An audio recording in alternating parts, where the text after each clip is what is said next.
হঠাৎ করে কেউ একজন বলে উঠেছিল দেব নাকি আসবে না। নিজের অজান্তে কখন যেন চোখ থেকে জল বেরিয়ে এসেছিল। 1টা থেকে 2টো বেজে গেল, 2টোর থেকে 3টে বাজে, তারপরে ফাইনালি দেখা হয়েছিল।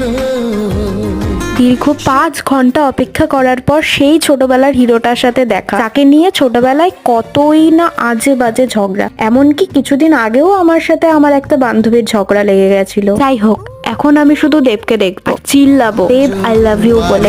কিছুই বলতে যে তোমার অচেনা শহর, অচেনা সে পথ চেনা।